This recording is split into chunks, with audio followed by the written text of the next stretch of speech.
স্ত্রীর কাছ থেকে দুইটা জিনিস চাইতে হয়, কোরআনে আছে। এক হলো মহব্বত চাইতে হয়, ভালোবাসা চাইতে হয়, আরেকটা হলো দয়া মায়া চাইতে হয়। শুধু মহব্বত না, দুইটাই লাগে। আমি 2008 সালে বিয়ে করছি, আজকে 2023 সাল। আমার এই 15 বছরের বিবাহের জীবনে তো আমার স্ত্রী আছে, হালাল স্ত্রী।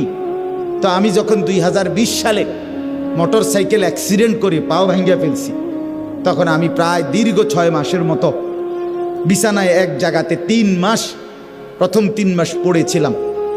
হসপিটাল থেকে আইনা আমারে যেখানে রাখছে ওইখানেই আমি পড়েছিলাম। এক সুতা নড়াচড়া করতে পারি নাই।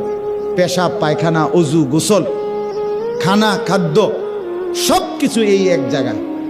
তো সেই 6 মাসের লাগাতার আমার রাত দিনের সমস্ত খেদমত দয়া মায়া করে আমার বিবি করছে। এটা রাস্তার নর্তকীর থেকে তুমি পাইতা না, এটা মিলবে না। এজন্য স্ত্রী মানে শুধুই কি না উপভোগের সামগ্রী না, সে ভালোবাসারও জন, দয়া মায়ারও জন। দয়া মায়াও দরকার, দয়া মায়াও দরকার।